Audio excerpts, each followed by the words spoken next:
Shanxi প্রদেশের পিংশুও কয়লাক্ষেত্র চীনের বৃহত্তম ওপেন কাস্ট পিটগুলোর মধ্যে একটি। এখানে কয়লার মজুদ আনুমানিক 12.6 বিলিয়ন টন।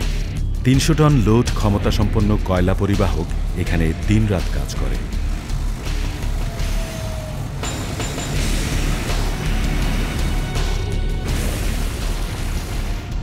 বৈদ্যুতিক খনন যন্ত্র ধাপে ধাপে এগিয়ে যেতে থাকে, বিশাল আকৃতির সোপানগুলোকে খোদাই করে। স্তরে স্তরে কয়লা খনন করা হয়, যেন চলমান খনন কাজে গর্তগুলো পূর্ণ হয়ে যায়। 2016 সালে চীন মোট 2.7 বিলিয়ন টন কয়লা ব্যবহার করেছে, যার বেশিরভাগই শক্তি উৎপাদনে ব্যবহৃত হয়েছে। এই কয়লা ভর্তি ট্রেনের গন্তব্য হচ্ছে চীনের সবথেকে মডার্ন শহরগুলোর একটিতে।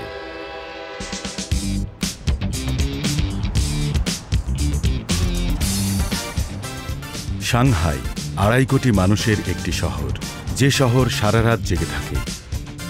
বিদ্যুৎ ছাড়া এর সুউচ্চ অট্টালিকাগুলো আর এর দিনরাত চলমান জীবন একদমই অচল।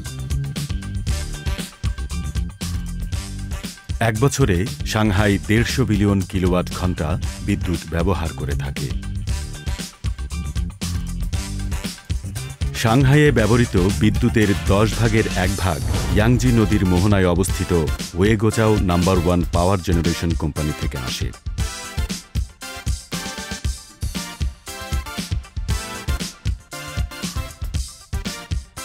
কিন্তু কয়লা বিদ্যুৎ কেন্দ্রের বায়ু দূষণের কথা বিবেচনায় সেটা চায়নার সবথেকে জনবহুল শহরে ব্যবহার করা কতটা যুক্তিসম্পন্ন? ফেং ওয়েঝং ওয়াইগাও কিয়াও 3 নম্বর প্ল্যান্টের প্রাক্তন প্রধান এবং একজন সহ প্রতিষ্ঠাতা। আমার এই পাশের জাহাজটির কয়লা পরিবহন ক্ষমতা 50,000 টন। আমাদের প্ল্যান্টের 2টো প্রোডাকশন ইউনিট যদি পূর্ণ সক্ষমতায় কাজ করে, তাহলে এই জাহাজ পরিমাণ কয়লা শেষ হতে সময় লাগবে মাত্র 3 দিন। পৃথিবীর প্রায় সব দেশ শক্তি উৎপাদনে কয়লা ব্যবহার করে। বিশ্বের শক্তি উৎপাদনে কয়লার অবদান 40%। চীনে এটার পরিমাণ 65%। চীনের প্রাকৃতিক সম্পদ বিবেচনা করলে একথা স্পষ্ট হয় যে আমাদের দৃশ্যমান ভবিষ্যৎ পর্যন্ত আমরা আসলে কয়লার উপর নির্ভরশীল। ফেং ওয়েঝং এই ইন্ডাস্ট্রিতে যখন প্রথম আসলেন, তখন তিনি 16 বছর বয়সের একজন শিক্ষানবিশ। আজ 30 বছর পর তিনি প্ল্যান্টের প্রধান হিসেবে দায়িত্ব পালন করছেন। এখন তার মিশন হচ্ছে একটা পরিচ্ছন্ন ও পরিবেশ বান্ধব পাওয়ার প্ল্যান্ট নির্মাণ। এখানে আমাদের মূল চ্যালেঞ্জ হলো আসলে 2টি। প্রথম চ্যালেঞ্জ হচ্ছে উৎপাদন সক্ষমতা বাড়িয়ে কার্বন ডাই অক্সাইড নিঃসরণ কমানো এবং প্রযুক্তিগত উদ্ভাবনের মাধ্যমে পরিবেশের উপর এর প্রভাব কমিয়ে ফেলা। এখানে বয়লার হচ্ছে সবথেকে গুরুত্বপূর্ণ যন্ত্র। এটি 189 মিটার উঁচু একটি যন্ত্র এবং এর কম্বাসন চেম্বার 400 স্কয়ার মিটারের থেকেও বেশি। এটি একটি গুরুত্বপূর্ণ পাওয়ার কনভার্সন ডিভাইস। বয়লারে বেশ কিছু উদ্ভাবনী প্রযুক্তি ব্যবহার করা হয়েছে, যার মধ্যে রয়েছে কয়লা পিষে পাউডারে রূপান্তর করা, গ্রাইন্ডিং দক্ষতা বৃদ্ধি করার ব্যবস্থা এবং হাই এফিশিয়েন্ট কম্বাসন অন্যতম। চীনে 2015 সালে প্রতি কিলোওয়াট ঘণ্টা বিদ্যুৎ উৎপাদনে 312 গ্রাম কয়লা ব্যবহৃত হতো।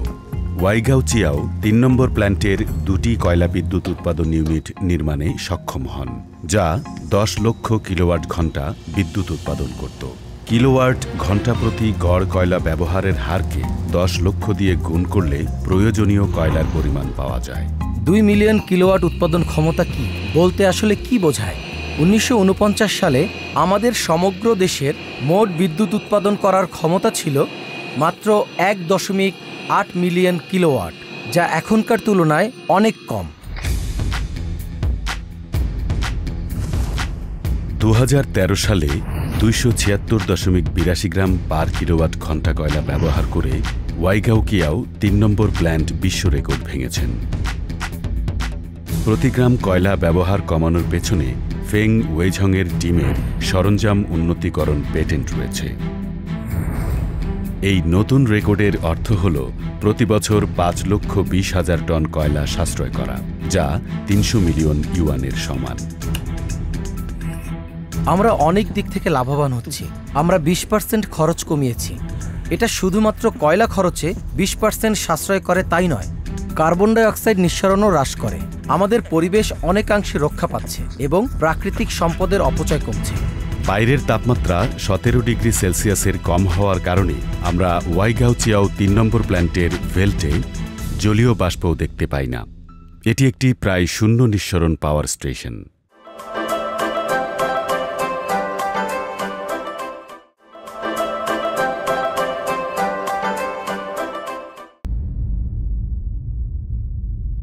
কিন্তু এত অগ্রগতি সত্ত্বেও বিজ্ঞানীরা এখনও অসন্তুষ্ট। শেষ পর্যন্ত এই সমস্ত প্রাকৃতিক শক্তি উৎপাদনের উপায় হচ্ছে সূর্যের শক্তিকে পুনর্ব্যবহার করা, আর এ কারণেই বিদ্যুৎ উৎপাদনের সবথেকে অনবদ্য উপায় হচ্ছে নিউক্লিয়ার ফিউশন পদ্ধতিতে দক্ষতা অর্জন করা।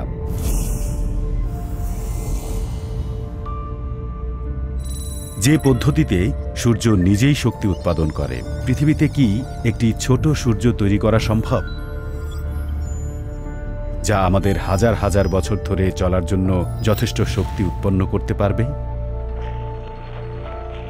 অবশ্যই 1950-এর দশক থেকে এক ধরনের নিউক্লিয়ার ফিউশনের মাধ্যমে শক্তি উৎপাদিত হচ্ছে। হাইড্রোজেন বোমা ছেড়ে দেওয়া হয়। এটি পরিকল্পিত গতিপথ অনুসরণ করে পূর্ব নির্ধারিতভাবে ভূস্তরের 2900 মিটার উপরে বিস্ফোরিত হয়। 28শে ডিসেম্বর 1966 চীন প্রথম হাইড্রোজেন বোমা বিস্ফোরণ করে এবং বিশ্বের চতুর্থ হাইড্রোজেন বোম পাওয়ার হয়ে ওঠে। হাইড্রোজেন বোমার বিস্ফোরণে তৈরি হওয়া বিপুল শক্তি সুপরিচিত এবং ভয়ঙ্কর। যদি এটি শান্তিপূর্ণ এবং উৎপাদনশীল উদ্দেশ্যে ব্যবহার করা যায়, তবে ধীরে ধীরে এবং নিয়ন্ত্রণযোগ্যভাবে এই শক্তি উৎপাদনের উপায় খুঁজে বের করা প্রয়োজন। Institute of plasma physics Anhui প্রদেশের হেফেইতে চাইনিজ একাডেমি অব সায়েন্স চীনের ফিউশন ফিল্ডের শীর্ষস্থানীয় বিজ্ঞানীদের একত্র করেছে। আমাদের সময় ফুরিয়ে যাচ্ছে, ঘড়ির কাঁটার টিকটিক শুনতে পাচ্ছি। সূর্যের কেন্দ্রে তাপমাত্রা কয়েক মিলিয়ন ডিগ্রি সেলসিয়াস পর্যন্ত পৌঁছায়। ফিউশনের মাধ্যমে শক্তি উৎপাদনে প্রাথমিক সমস্যাগুলোর মধ্যে একটি সমস্যা হল এই অসামান্য তাপমাত্রা সহ্য করতে এবং ধারণ করতে সক্ষম এমন ধারক তৈরি করা। এই পারমাণবিক ফিউশন ধারকটিকে এক্সপেরিমেন্টাল অ্যাডভান্স সুপারকন্ডাক্টিং টোকামাক বলা হয়। এটি 1950-এর দশকে সোভিয়েত বিজ্ঞানীদের আবিষ্কৃত টোকামাক ধারণার উপর ভিত্তি করে তৈরি করা হয়েছে। এই রিং আকৃতির টোকামাকগুলোতে প্লাজমা কারেন্ট এবং অ্যানুলার কয়েলের মাধ্যমে একটি চৌম্বক ক্ষেত্র তৈরি করা হয়, যা অত্যন্ত উচ্চ তাপমাত্রার প্লাজমা ফিউশন ম্যাটেরিয়ালগুলো ধরে রাখতে পারে। এভাবে ফিউশন রিয়াকশন ঘটানো যায়। একটি অপারেশনাল পারমাণবিক ফিউশন পাওয়ার স্টেশন নির্মাণের আগে চীনের বিজ্ঞানীদের লক্ষ্য হল ফিউশন প্রতিক্রিয়া নির্দিষ্ট তাপমাত্রা এবং সময়কাল ধরে রাখা। পরীক্ষাগারে উৎপাদিত ফিউশনের সময়কাল মাত্র কয়েক সেকেন্ড স্থায়ী হয়, কিন্তু শক্তি উৎপাদন করার জন্য যে ফিউশন আমাদের প্রয়োজন সেটা ক্রমাগত চলতে থাকতে হবে।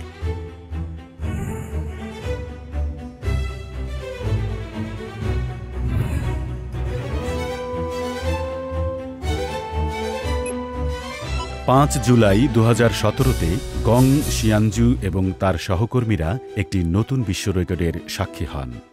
50 মিলিয়ন ডিগ্রি সেলসিয়াসের উচ্চ তাপমাত্রায় পরীক্ষামূলকভাবে তৈরি সুপার কন্ডাক্টিং টোকামাক 101.2 সেকেন্ডের জন্য স্থায়ী, দীর্ঘ পালস এবং নিয়ন্ত্রিত প্লাজমা অপারেশন সম্পন্ন করেছেন।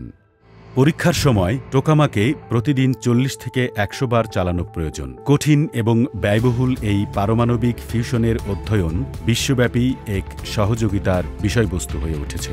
বর্তমানে চীন, মার্কিন যুক্তরাষ্ট্র, রিপাবলিক অফ কোরিয়া এবং ভারত সহ 7টি দেশ একত্রিত হয়েছে প্রকল্প থেকে প্রাপ্ত প্রযুক্তি এবং বিনিয়োগ খরচ ভাগ করে নেয়ার জন্য নিজেদের মধ্যে প্রতিশ্রুতিবদ্ধ। 2025 সালে 7টি দেশ দ্বারা সহনির্মিত প্রথম ফিউশন চুল্লি ফ্রান্সে নির্মিত হওয়ার কথা রয়েছে। যদিও এটি ৬০ বছর ধরে ডেভেলপমেন্টের মধ্যে আছে। এখন পর্যন্ত ফিউশন পাওয়ার দ্বারা কোনো বিদ্যুৎ তৈরি হয়নি, কিন্তু বিজ্ঞানীরা আশাবাদী যদি এটা সম্ভব হয়, মানব সভ্যতার শক্তি উৎপাদন নিয়ে উদ্বেগ চিরদিনের জন্য অবসান ঘটতে যাচ্ছে।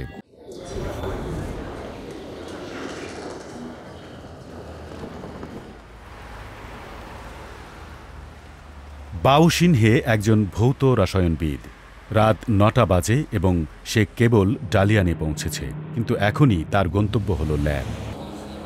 Dalian Institute of Chemical Physics. Bao Xinhe গবেষণা করছেন কিভাবে পেট্রোলিয়ামের পরিবর্তে কয়লা ব্যবহার করা যায়।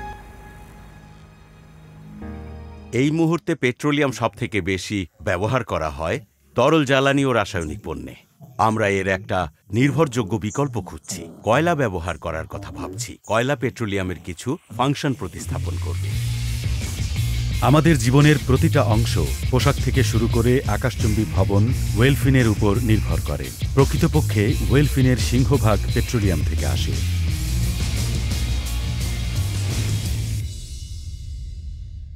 বাও শিনহে কয়লা থেকে ওয়েলফিন সংশ্লেষণে একজন বিশেষজ্ঞ। যদিও প্রায় ১ শতাব্দী আগে জার্মানি কয়লা থেকে ওয়েলফিন পাওয়ার পদ্ধতিগুলি আবিষ্কার করেছিল, তবে প্রক্রিয়াটির সবথেকে বড় বাধা হচ্ছে পানির উচ্চ ব্যবহার এবং কার্বন ডাই অক্সাইড নির্গমন। যাই হোক, বাও শিনহে, যিনি একসময় জার্মানিতে পড়তেন, তিনি বিশ্বাস করেন যে তিনি এর একটি অভিনব পদ্ধতি আবিষ্কার করেছেন। আসলে আমরা একটি ক্যাটালিস্ট খুঁজে বের করতে চাই যা আমাদের প্রয়োজনীয় জিনিসগুলোকে বাড়িয়ে তুলবে এবং অপ্রয়োজনীয় অংশগুলোকে হ্রাস করবে। ল্যাবে ক্যাটালিস্ট তৈরি করা হচ্ছে প্রথম ধাপ। দ্বিতীয় ধাপ হল বিক্রিয়কগুলো একত্র করা। পরীক্ষাগারে বিক্রিয়কের পরিমাণ সাধারণত গ্রাম এবং মিলিগ্রামে পরিমাপ করা হয়। তাপমাত্রা, চাপ এবং পরিমাণের সূক্ষ্ম পার্থক্য সম্পূর্ণ আলাদা প্রোডাক্ট দিতে পারে। শেষ ধাপ হল হাই থ্রুপুট এবং হাই প্রেশার মাইক্রো রিয়াকশন সিস্টেমে কাজ করা। এই ৩টি ধাপ সহজ বলে মনে হয়, কিন্তু তাদেরকে দিনের পর দিন বহুবার চেষ্টা করতে হয়। ২০১৬ সালে বাও শিনহে এবং তার টিম অবশেষে কয়লা থেকে লো কার্বন সম্পন্ন ওয়েলফিন উৎপাদনে সক্ষম হন। শেষ পর্যন্ত প্রথাগত পদ্ধতির পরিবেশগত ক্ষতি ছাড়াই কয়লা থেকে ওয়েলফিন তৈরি করা সম্ভব হয়। বাওয়ের কৃতিত্বকে আন্তর্জাতিক বৈজ্ঞানিক কমিউনিটি একটি মাইলস্টোন ব্রেকথ্রু হিসেবে স্বাগত জানিয়েছে। কয়লা থেকে ওয়েলফিন প্রকল্পটি শিল্পায়িত হলে এবং প্রতিযোগিতামূলক হয়ে উঠলে তেল আমদানির উপর চীনের নির্ভরতা হ্রাস পাবে। আর এ কারণেই বলা যায় কয়লা চীনের অর্থনীতির চালিকাশক্তি হিসেবেই থাকবে। তবুও শানসি প্রদেশের ডাটং উত্তর ওয়েই রাজশাসনের সময় থেকে কয়লা উৎপাদনের একটি গুরুত্বপূর্ণ কেন্দ্র। তাদের 5টি বৃহৎ কয়লার খনি বন্ধ করে দিচ্ছে এবং শক্তির উৎস পরিবর্তনে এগিয়ে যাচ্ছে। বিশ্বজুড়ে সর্বক্ষেত্রে প্রথাগত জীবাশ্ম শক্তিকে পুনর্নবায়নযুক্ত উৎস প্রতিস্থাপনে সচেষ্ট।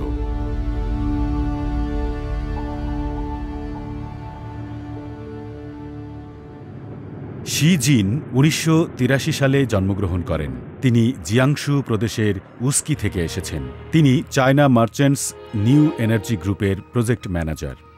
2 বছর আগে তাকে একটি নতুন শক্তি উৎপাদন কেন্দ্র তৈরির জন্য ডাটংয়ে নিয়োগ দেওয়া হয়েছিল। যদিও শতাব্দী ধরে ডাটং সমৃদ্ধশালী, এই শিল্পের ব্যাপারে স্থানীয়দের মিশ্র প্রতিক্রিয়া দেখা যায়। এখানে কোনো প্রকার সবুজায়ন ছিল না, শুধুই মরুভূমি ছিল। একদম বসবাসের অযোগ্য একটা জায়গা ছিল। 2015 সালে শি জিন এবং কনস্ট্রাকশন টিম ফটোভোল্টাইক প্যানেল বসানোর জন্য উপযুক্ত এলাকা সন্ধান শুরু করে। তারা 6000 স্কয়ার মিটারের বেশি এলাকা জুড়ে হেঁটে অবশেষে 3700 স্কয়ার মিটার এলাকায় ব্যবহারযোগ্য জমি নির্বাচন করেছে। 2017 সালের মধ্যে ডাটং মিউনিসিপ্যাল গভর্নমেন্ট মোট 1000 মেগাওয়াট ক্ষমতা সম্পন্ন 13টি পাওয়ার স্টেশন তৈরি করে। এই ভূমি, যা একসময় দূষণকারী জীবাশ্ম জ্বালানির উৎস ছিল, তা এখন পুনরুদ্ধার করা হয়েছে। সমস্ত ধন্যবাদ পরিষ্কার ও পুনর্নবায়নযোগ্য শক্তির জন্য। 2 বছর আগে জাতীয় শক্তি প্রশাসন ফটোভোল্টাইক লিডিং বেস প্রোগ্রামের ধারণা নিয়ে আসে। চীনের মধ্যে ডাটংই সর্বপ্রথম এর দ্বারা লাভবান হয়েছে।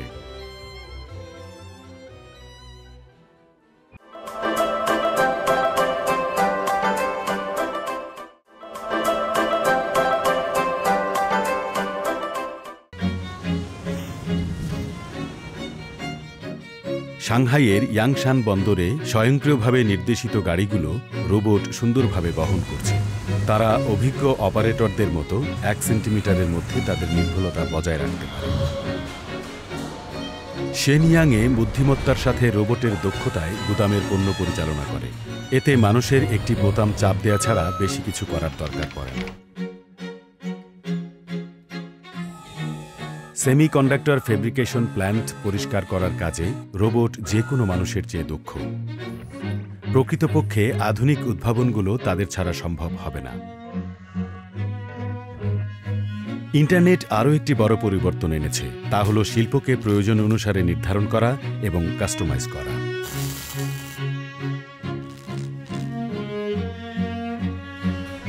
ক্রেতারা প্রস্তুতকারকের কাছে তাদের নিজস্ব পছন্দ বা প্রয়োজন নির্দিষ্ট করে দিতে সক্ষম হবে। একটি সহজ উদাহরণ হল, এই এয়ার কন্ডিশনার বিভাগগুলিতে কালো রঙের ছাড়া যে কোনো রঙেরই পাবে, কিন্তু এখন আর সেই ধারা নেই। কারখানার শ্রমিকরা বুদ্ধিমান মেশিনের রাজ্য হয়ে উঠেছে। অনেকেই প্রশ্ন করেন, তাহলে এখানে মানুষের অবস্থান কোথায়?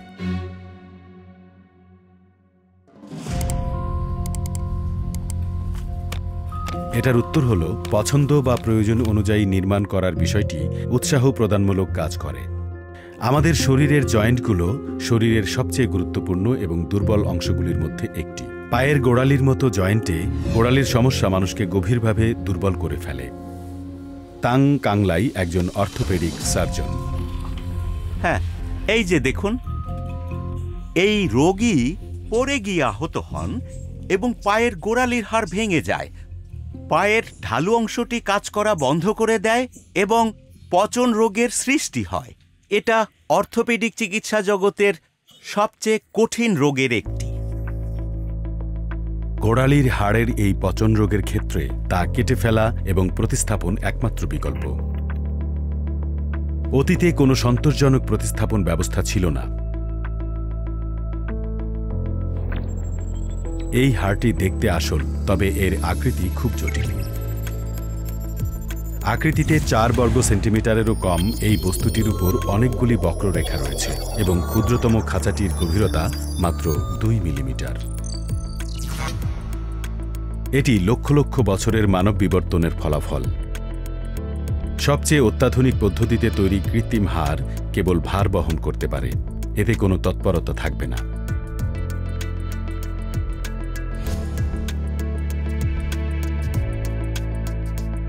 গতানুগতিক কৃত্রিম গোড়ালির হাড়ের সাহায্যে গোড়ালির জয়েন্ট এবং সাবটালার জয়েন্ট নড়াচড়া করতে পারে না।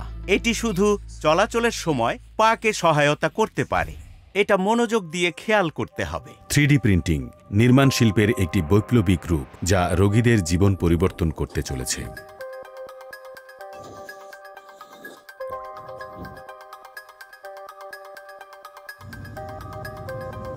বস্তু তৈরির গতানুগতিক উপায় হল কাঠের খোদাই করার মতো শক্ত স্তর থেকে এগুলি খোদাই করা। 3D প্রিন্টিংয়ের নতুন পদ্ধতিতে বস্তুটিকে বাড়ানো যায়। একটি স্ক্যান করা মডেল থেকে ধীরে ধীরে এটি তৈরি করা হয়। প্রথমে রোগীর গোড়ালির হাড়ের একটি সিটি স্ক্যান করার মাধ্যমে একটি 3D কম্পিউটার মডেলে রোগীর পায়ের অনুপস্থিত অংশটি পুনর্গঠন করে। তারপরে তারা অস্ত্রোপচার পরিকল্পনা করতে অস্ত্রোপচারকারী দলের জন্য একটি পিভিসি মডেল সংস্করণ মুদ্রণ করে। অবশেষে আসল কৃত্রিম গোড়ালির হাড়ের প্রকৃত মুদ্রণটি আসে। টাইটানিয়াম অ্যালয় পাউডার একটি ছাঁচের বিছানায় সমানভাবে ছড়িয়ে পড়ে। তারপর একটি ইলেকট্রন বিম পাউডারের উপর গিয়ে পড়ে। কম্পিউটার মডেল অনুসারে সুনির্দিষ্ট পরিমাণে শক্তি প্রকাশ করে। গরম পাউডার মিশ্রণ নির্ধারিত প্যাটার্নে জমাট বাঁধে। 9 ঘন্টা পরে কৃত্রিম হাড়ের টুকরোটি সেট হয়। উচ্চ বাতাসের সাহায্যে অতিরিক্ত পাউডার পরিষ্কার করে নতুন বস্তুটি সামনে আসে।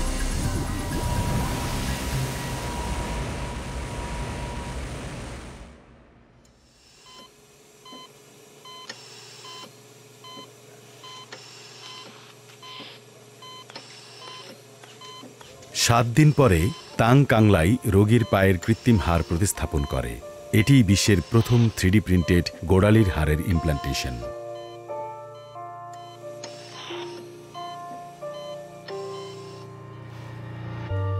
6 মাস পরে রোগীর গোড়ালি সেরে উঠেছে আর স্বাভাবিকভাবে কাজ করতে শুরু করেছে।